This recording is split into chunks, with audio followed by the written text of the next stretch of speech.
Shabbat Shalom, and welcome back to the Way of Truth through Torah. I'm Vicki, and today we have Grant. And Grant has been actually in this class for 5 years. And so I'm going to tell you something. Grant knows probably more than I do, because he not only has been in this class, his mom is teaching him at home, which is kind of scary, isn't it? No, I'm kidding, Bethany. She's not even. Get off Facebook. Get off Facebook. I'm actually texting Tiffany. Okay, cool. Okay, so our title today, and we're going into Balak. This is the Torah portion, Numbers 22:2 through Numbers 25:19. And guys, listen, this is something that, well, let's just go ahead and go to there. Go to Exodus 20:4-6.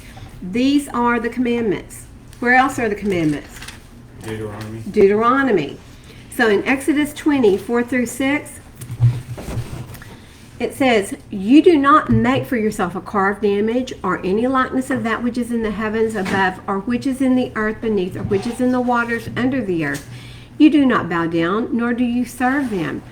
I, Yahweh, your Elohim, am a jealous El, visiting," here we go, this is part I want you to hear, "visiting the crookedness of the fathers on the children to the third and the fourth generations of those who hate me, but showing loving commitment." Would you pull these up? Yes, ma'am. "Showing loving commitment to thousands."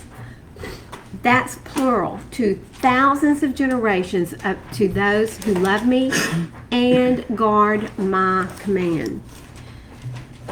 Do y'all see the blessing in this? And how many times do we just read right over it and we don't think about what we're doing to our kids, and we don't think about what we're doing to our grandkids, do we? But guys, we need to start, we need to understand that the words we speak over our kids, the words we speak over our grandkids, our husbands, our spouses, they carry great weight, don't they? Yes, ma'am. They can change. Words have life, and they can speak curses. Look at Yaakov. What happened to his favorite wife, Rahel? He said, "Whoever those idols are found with will die." When her father was missing his idols, whoever those idols are found with will die. Did she die? Yeah. In childbirth, very shortly after. So words carry great strength. We have to watch what comes out of our mouth. And guys, we have to watch the choices we make. So would you read 1 John 2:3-6, Grant? Yes, ma'am. It's on page 1191. 1191 for those in the scriptures. You'll move up and speak loud. Yes, ma'am. And by this we know that we know him, if we guard his commands. The one who says, "I know him," and does not guard his commands is a liar, and the truth is not in him. But whoever guards his word, truly the love of Elohim has been perfected in him. By this we know that we are in him. The one who says he stays in him ought himself also to walk, even as he walked. Ought to walk as he walked. How did he walk? Perfectly. He walked perfectly. Yes. What did, okay, first of all, who is he? He's the son of Elohim. He's the son of Elohim. Is he the walking, talking, living, breathing anything? Torah. He is the walking, talking, living, breathing word of Yah. And this is what John 1:1 says. "In the beginning was the Word was with Yah, the Word was Yah." Who was in the beginning with Yahweh? His son, Yahusha. Everything was made through him. Go to John 14:15, and then I want you to read 1 John 3:4. Yes, ma'am. In John 14:15, and these are out of our Savior's own mouth. What does he say? He says, if you love me, you shall guard my commands. And then he goes on to say, "And then I shall ask the Father, and he shall give you another helper to stay with you forever, the Spirit of the truth, whom the world is unable to receive because it does not see him or know him, but you know him, for he stays with you and shall be with you. I shall not leave you orphans. I am coming back to you." Who is the Spirit of truth? Yahusha. Who's the Spirit? It's Yahusha. Guys, if you love him, then you will have the Spirit. If you love him, you're going to what? Obey his commands. You're going to obey his commands. Read the next verse for us. 1 John 3:4 says, everyone doing sin also does lawlessness, and sin is lawlessness. Sin is lawlessness. Oh, well, no wonder. And here we go. We go to Matthew 7:21. And it's on page 926. Matthew 7:21. Not everyone who says to me, Master, Master, shall enter into the reign of the heavens, but he who is doing the desire of my Father in the heavens. What is the desire of the Father in the heavens?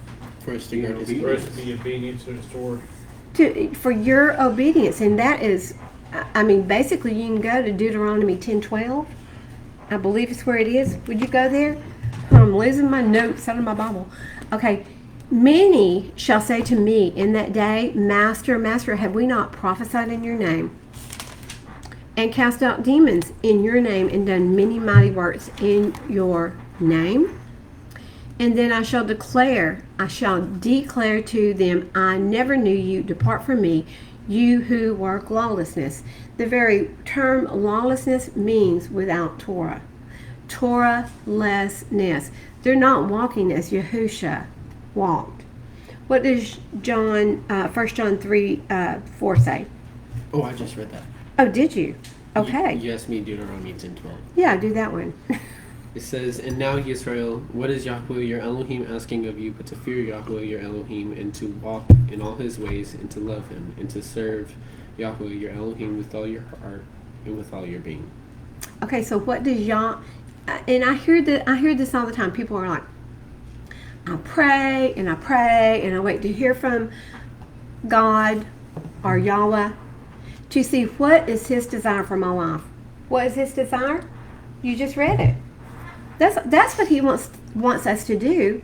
Obey his commandments. Listen, when you're obeying his commandments, everything else will fall into place. Is it going to be a bed of roses? No. As we've seen this week, a lot of us have been walking through the thorn bushes. But y'all's going to see, are you going to walk through those thorn bushes when I tell you to walk through them? Are you going to get to the other side of them? Are you going to turn around and start crying? Get me out, get me out. Because when you cry, get me out, what happens? You're going to come back into that same thorn bush again and have to figure out how to get through it. We go back through the same trials until we overcome it. Right? Okay. All of this to bring us to Numbers. And here we go. In the Torah portion, we're in Numbers 22.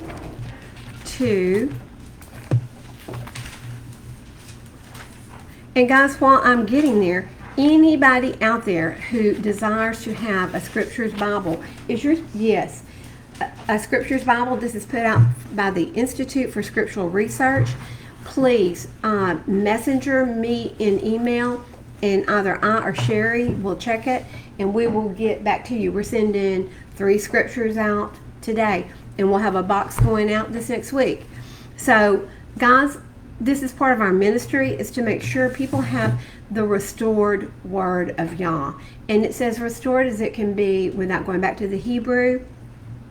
But it has restored Yahweh's name over 6,000 times. It's restored the word Torah over 4,000 in Yahusha.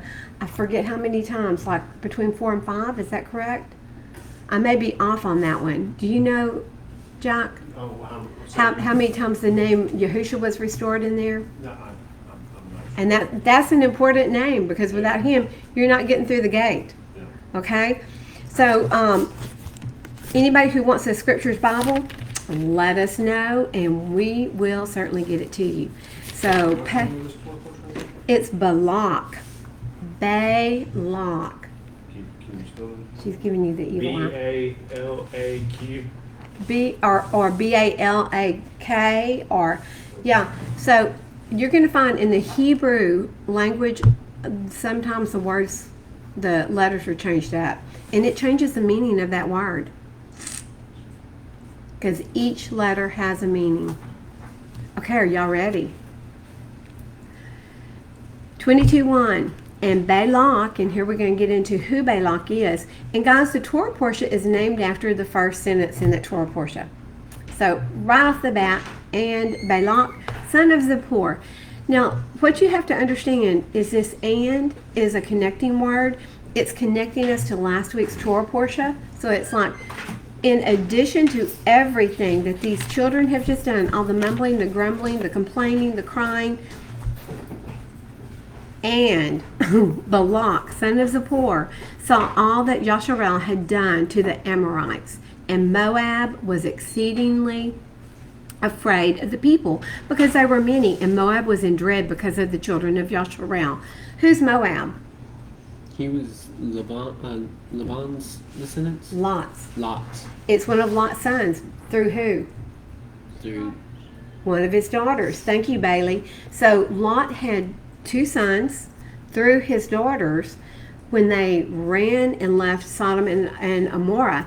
And the 2 sons were Moab and Ammon. So Moab and Ammon are the 2 illegitimate sons of Lot.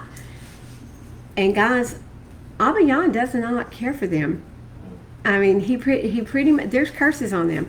So Moab was exceedingly afraid of the people because they were many, and Moab was in dread because of the children of Yahusha. Do you see the camp over here? And you guys online cannot see it, but the camp is in what? It's in the shape of a tav, right? A Paleo Hebrew tav. That camp, can you imagine looking down on that camp with probably around 1.6 to 2 million Israelites in that camp? The fires burning in every tent, and there in the center, this huge tabernacle with the flames just glowing at the altar. Can you imagine these people, 1.6 million, coming into your land? That would be scary. I mean, think about here in the U.S., we've got a lot of people coming in now, but they're not coordinated. They're not organized like the Israelites were. But can you imagine that coming into our land and then you seeing it? Who's going to come up against them? I mean, I'm not. And Moab said to the elders of Midian, now this company is licking up all that is around us as an ox licks up the grass of the field. Now Balak, son of Zippor, was sovereign of the Moabites at that time. And he sent messengers to Bilam, son of Beor, at Pethor, which is near the river in the land of the sons of his people, to call him, saying, see, a people has come from Mitzrayim, and see, they have covered the surface of the land and are settling next to me. All these people that are in this camp, people don't think about it, but they've got cattle, they've got sheep, they've got donkeys, they've got camels. And so when they move through your land, do you remember seeing pictures of the big herds of buffalo when they stampeded? What was left? Nothing. It was bare. So can you imagine what was left when all these people with all their livestock left? He said, they're licking up everything in our land. Now Yahweh was providing them with their food, and their water came from the rock that followed them through the desert, Paul says. But so he's providing all that. So they're not eating everything, but their livestock is. So there's more than just the people that we're talking about. And now please, so he's calling for Bilam. Bilam is a sorcerer. And guys, in just a little bit, we're going to briefly go through some of the past that Bilam had with Moshe. And you're going to see why Bilam is a bit scared. Okay, in verse 6, and now please come at once and curse this people for me, for they are too strong for me. It might be that I strike them and drive them out of the land, for I know that he whom you bless is blessed, and he whom you curse is cursed.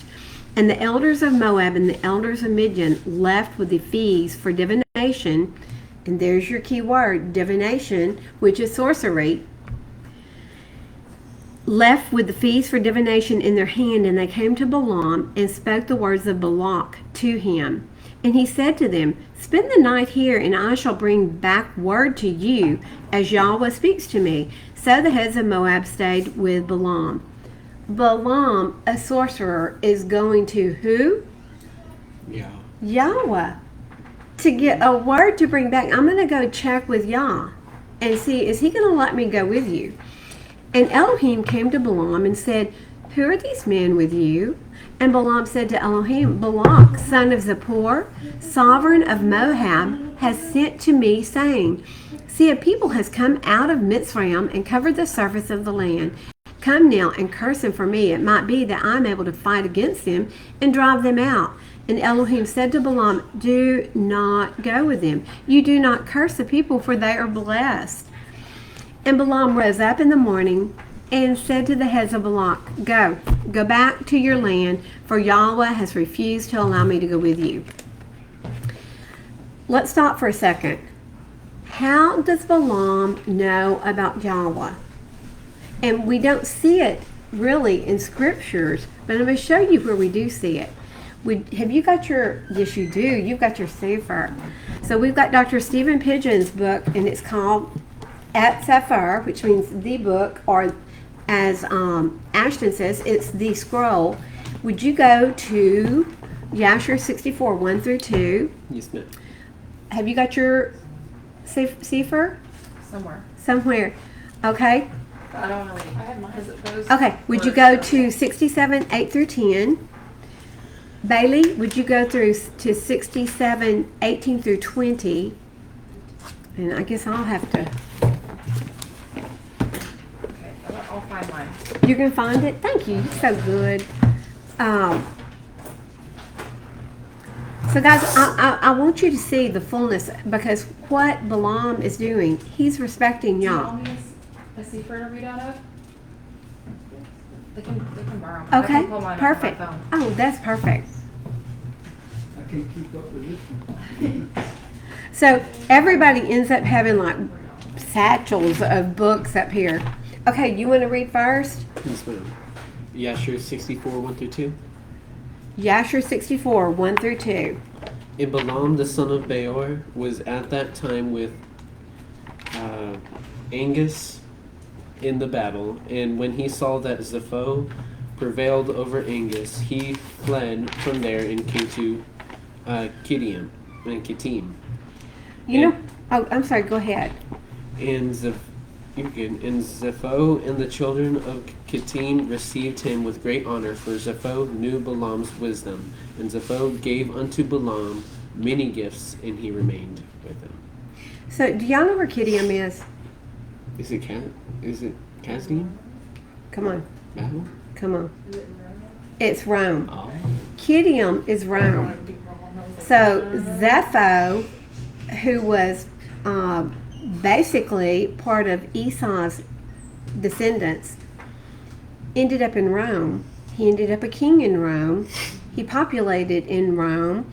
So when you read that the anti-Messiah will come from Rome and Esau, there you got it.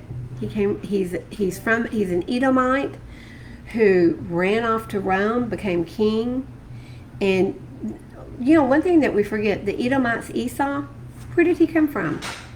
He came from Yaakov's, not Yaakov, he came from Yishak's loins. He's Yishak's son. It was his bad redheaded son, wasn't it? He was ruddy and redheaded. Yes, he was. I know you're trying to sound prejudiced. I'm like those redheads. No, yeah, he was a ruddy redheaded son, and he went totally in the different direction from his brother, didn't he, Yaakov? So this actually is happening during the time that I should have. I don't know that my timelines here are good. Okay, 67, 8 through 10. Okay. And it was after the death of the king of Kittim that Balaam the son of Beor fled from the land of Kittim, and he went and came to Mitzrayim, to Pharaoh king of Mitzrayim.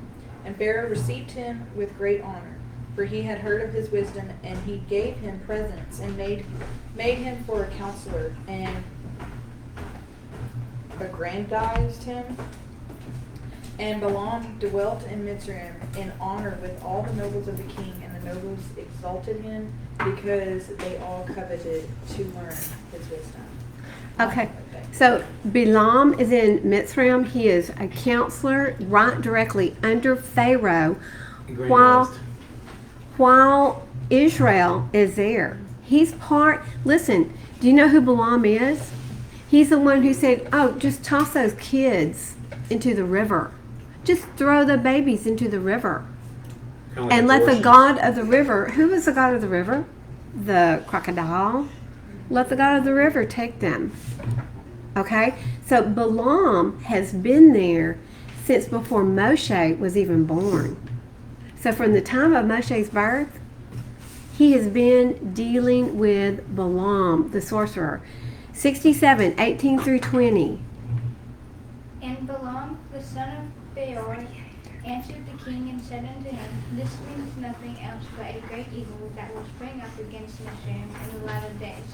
For a son will be born to Yahusha, who will destroy all Mitzrayim and its inhabitants, and bring forth to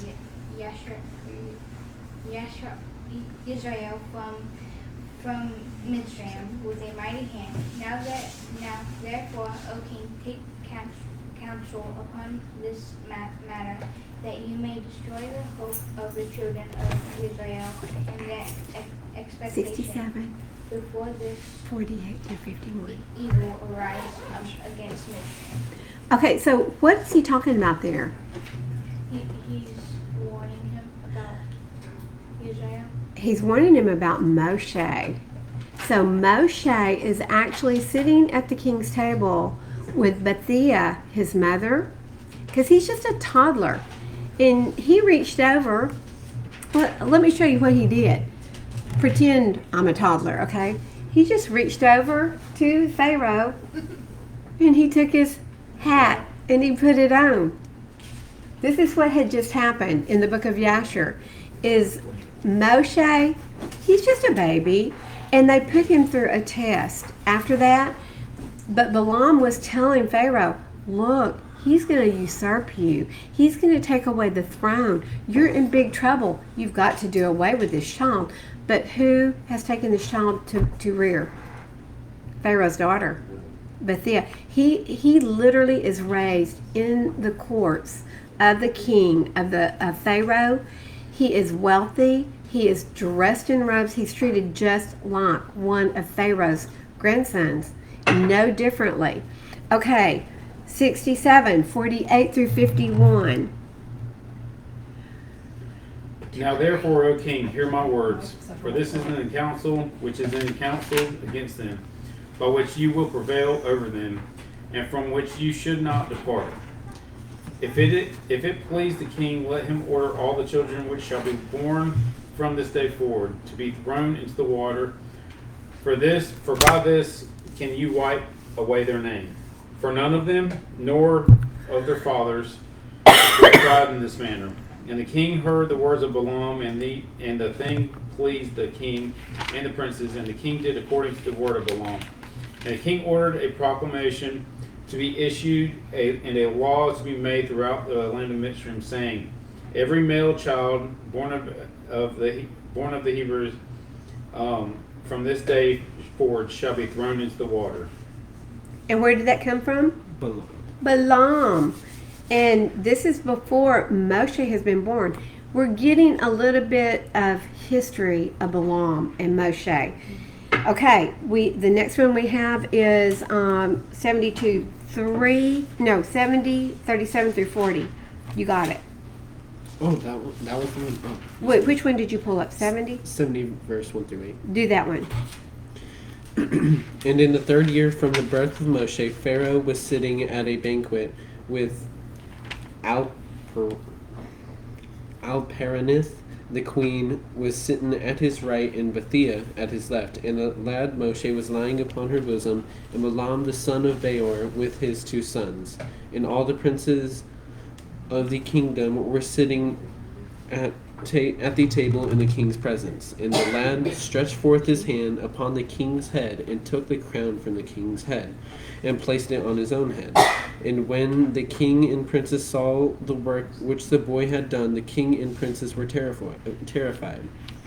And one man said to his neighbor, expressed astonishment. And the king said unto the princes who were before him at the table, what do you speak? What speak you, and what say you, O you princes, in this matter? And what is to be the judgment against the boy on account of this act? And Balaam, the son of Beor, the magician, answered before the king and princes, and he said, Remember now, O master and king, the dream which you did dream many days since, that which your servant interpreted unto you. Now therefore this is a child from the Hebrew children, in whom is the Ruach Elohim. And let not my master the king imagine that this youngster did this thing without knowledge. For he is a Hebrew, and wisdom and understanding are with him. Although he is yet a child, and with wisdom he has done this, and chosen unto himself the kingdom of Mitzrayim. For this is the manner of all Hebrews, to deceive kings and their nobles, to do all these things cunningly, in order to make the kings of the earth and their men tremble. So this is where they basically put a test before Moshe, and Moshe's a little toddler. What did they put? They put a burning ember, and they put, I believe it was an onyx stone. So they put these two things in front of him to see what he was going to do, and he reached for the onyx, but according to the book of Yahusha, the angel guided his hand, and he picked up the coal and put it to his mouth. Why did he stutter? He burned his lip and his tongue with the ember. So this was Balaam, and I'm going to cut short everything that we're doing, because Balaam was there when Moshe left Egypt. Balaam had already left, because Moshe's family told him what Balaam had done to him, that he had tried to have him killed. Well, Balaam left. He went to Rome, and then he ended up in Africa, and he caused problems everywhere he went. Moshe always showed up where he was. So a lot of people don't know, but there's missing years there. How old was Moshe when he started leading the tribe of Israel? 80? He was 80. He was 20 when he left Mitzrayim. Where are the missing years? He was king of Cush for 40 years. So this man was very capable. He could lead an army. He was a general. He was loved by the people in Egypt, and he was loved by the people in Cush. So he was first under King Kikianus. King Kikianus died of some kind of weird disease, and they were in a battle. He had left Balaam in his kingdom to protect the kingdom. Kikianus died. The men were like, we don't know of anyone who's as capable as Moshe. They elevated him up. He became king. He took over, and when they went back home to Cush, they couldn't go into the castle. Why? Balaam had all the doors shut. He had a moat built at one entry and snakes thrown out at another entry. And I'm trying to cut short so we don't have to read all this, because I don't want y'all to fall asleep. But you need to read it in the book of Yahusha, because it is totally fascinating, some of the things that took place. So when Moshe finally got the men in to the city, Balaam and his brothers ran away. Where'd he go? I think he went back to Egypt. He's everywhere, Moshe is. He was there in Egypt when all of the miracles took place. When Yah brought all the curses on Egypt, he was there. He saw it all. He has dealt with Moshe, and he has dealt with Yahweh for 40, 50, 60 years. He knows the capability of Yah. So here we see that Balaam sent Balak's men away. It's because he's been dealing with Yahweh. He knows his strength. He knows he can't overcome him. He knows that he has been beat by Moshe time and time again. He's like, I'm not fighting against Moshe or against his Elohim. So just to give you a little bit of history, does anybody have any questions over that? Jack? No. Okay. A lot of this is new, and a lot of it you've never heard before because you've never read the extra books that have been written that were found. Now, Yahusha, they can't prove who wrote that, but it sure, in going through Yahusha, I have not found anything that goes against Scripture. I measure it with the canonized Scripture. Have you found anything? The only thing that I found in Yahusha was not against canonized scripture was in Jubilees and Yahusha, where it says one says that Cain killed Abel with a plowing tool, and the other one says that he killed him with a stone. With a stone. And that's the only discrepancy I found. So there are some Yeah. things like that Well, you can think you're of- not sure of. You can think of maybe he's speaking metaphorically as far as it being with a stone. Maybe it was, you know what I mean? Yahusha kind of do. Listen, I'm gonna tell you something. I can hear a rumor about Jack, and Grant can hear a rumor about Jack, and we can both come together, and it's not gonna be the same thing. Yeah. So stories get twisted through time, don't they? I got a question. Yes, sir. Who wrote Jubilees? Jubilees was supposedly written by Moshe. Who wrote Yahusha? That's the one that Maybe that's went. the That's the one that they're not sure who wrote Okay. it, and they found multiple copies of Jubilees in the Dead Sea Scrolls. Well, I mean, But this is like where I'm at on it. Jubilees was part of the canon, or is part of the scriptures at one point. yes, Yahusha is mentioned in scriptures. Is Jubilees mentioned in scriptures? Like the book of Jubilees? I don't know that it's mentioned, but Yahusha is noted twice. Yeah. Samuel. Twice, yes. Samuel and where else? Chronicles. Chronicles.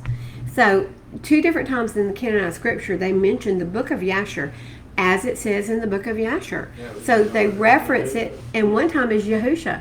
We don't, we don't need to have that label canon on it for it to mean Yeah. anything. Who canonized it? Council of Exactly. Nicaea, no? Exactly. The Council of Nicaea, and 320. What we need who to was know, what we over the don't Council know. of Nicaea? Yeah.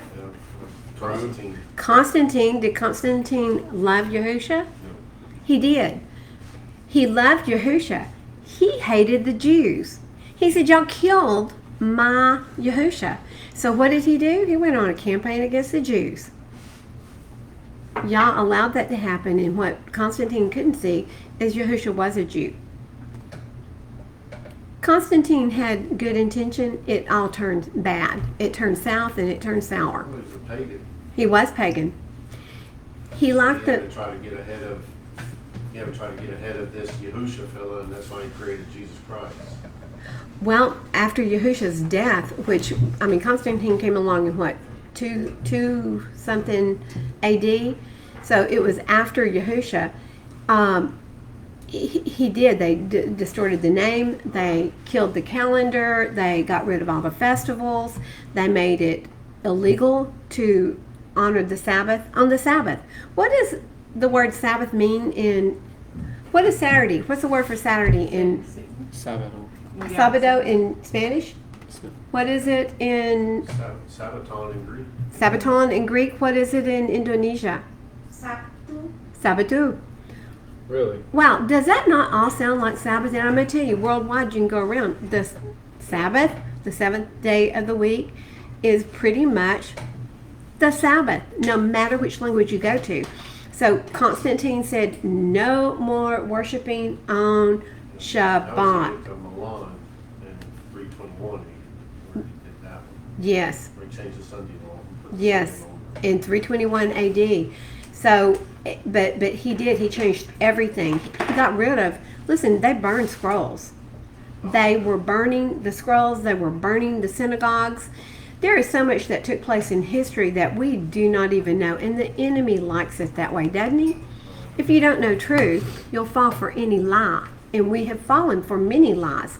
Me, all of us have. That's why I think like the Deuteronomy 13 test is so important, even in, whenever people misconstrue Paul's letters, and they don't put it up against the Deuteronomy 13 test. They What don't is say, what okay, is the Deuteronomy 13 test, Jack? It's basically a warning against false prophets, and Oh, yeah. comes in and teaches against the Torah and stuff like that. Yes. anybody who does that is A heretic. A heresy, I think that's They're a heretic. I mean, because they're preaching against what the Word says. Right.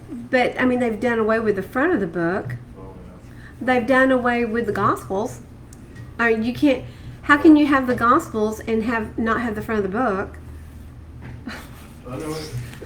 Stuff just flying out. I've got things flying all over the place over here out of my book. But yeah, I mean, they have. So That's what I'm saying. By we can read, and if you study and use discernment, and if you're reading through something, I was going through a deal on the book of Tobit here a little while back. And, I like that. And there was something in there where the angel told him to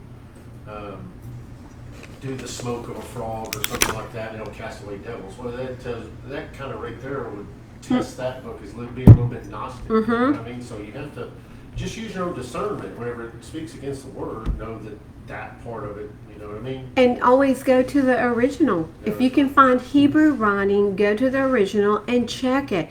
Because everything has been, what? Translated. And listen, if I'm translating from the walk I'm on. That's right. If you're translating, if you're Catholic and you're translating, you're going to translate completely different from the way I'm going to translate being on the walk of Torah. Yeah. So everybody's translating wherever they are in life, and that makes it very. An agenda they have to fulfill, right? It's their agenda.